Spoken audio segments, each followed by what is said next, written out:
झारखंड में लाल आतंक का दी एंड अब नजदीक है। सही बात, जिस तरह से नक्सलियों के खिलाफ हमारे जवानों ने मोर्चा संभाला है, उससे तो यह लग रहा है कि झारखंड में अब नक्सलियों का खेल खत्म होने की कगार पर है। देखिए इस रिपोर्ट में। एक बार फिर गोलियों की आवाज से थर्राया सारंडा। नक्सलियों की निकली चीखें, पुलिस ने दिखाया जौहर। झारखंड में लाल आतंक का दी एंड। झारखंड में नक्सलियों के खिलाफ सुरक्षा बलों ने कमर कस ली है। झारखंड में अब लाल आतंक का खात्मा तय है। चाईबासा का सारंडा जंगल एक बार फिर से गोलियों के तड़तड़ाहट से थर्रा उठा, लेकिन इस बार ये गोलियों के तड़तड़ाहट भय पैदा करने के लिए नहीं, बल्कि झारखंड को भय मुक्त करने के लिए। झारखंड जगवार और सीआरपीएफ जवानों की कार्रवाई कर 5 नक्सलियों को मौत के घाट उतार दिया है।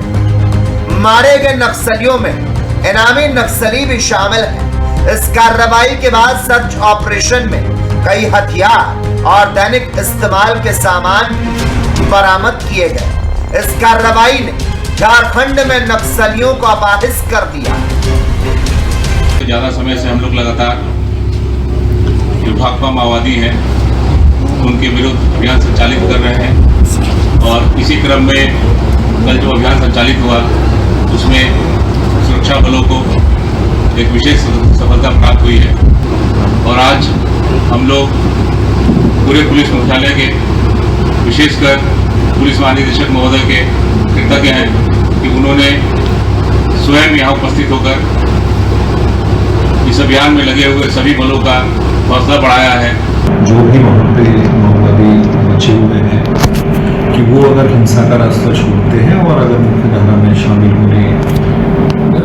होते हैं, होने का विचार रखते हैं, तो निश्चित रूप से झारखंड पुलिस उनका स्वागत करेगी। झारखंड सरकार की जो आत्मसमर्पण और पुनर्वास नीति है उसके तहत वो आए, मुख्यधारा से जुड़े और विकास में अपना योगदान दे, ना कि हिंसा में। झारखंड में नक्सलियों के खात्मे के लिए हमारे जवान सर पर कफन बांध कर निकले। हमारे जवानों ने नक्सलियों के गढ़ में जाकर उन्हें ऐसी चोट दी जिसका उन्हें अंदाजा भी नहीं था। हमारे जवानों की वीरता और इस अदम्य साहस को झारखंड पुलिस के डीजीपी अजय कुमार सिंह ने सराहा। उन्होंने इस ऑपरेशन में शामिल जवानों को सम्मानित किया और दो टूक कहा कि नक्सली या तो आत्मसमर्पण कर लें या हमारे जवानों की गोलियों का सामना करें। तो राज्य सरकार की पुनर्वास नीति है, वो इतनी बेहतरीन नीति है। उसमें ना सिर्फ आपको अब तो ओपन जेल में रखने के लिए भी वहाँ प्रोविजंस हो गए हैं।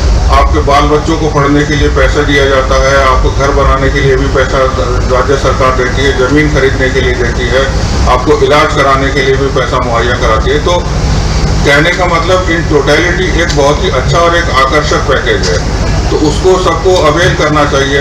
अन्यथा इसी तरीके से जंगल में इसका तो कोई रास्ता नहीं, या तो आज या कल सिक्योरिटी फोर्सेस के हाथों मारे जाओगे या फिर घायल होकर के अपने शरीर से भी जाओगे और बिल्कुल बेकार है। तो हम तो यही अपील करेंगे कि जितने भी इसके LWE के जो ये सब विचार, जिसको विचारधारा को मान रहे हैं या मानने की कोशिश करते हैं या आधा अधूरा ज्ञान लेकर के हथियार उठा करके जंगल में घूमते हैं, इसमें कोई सफल होने वाला नहीं है। बूढ़ा पहाड़ के बाद अब पूरे झारखंड के लाल आतंक का वर्चस्व खत्म होने के कगार पर है। नक्सली अब अपने अस्तित्व की जंग लड़ रहे हैं।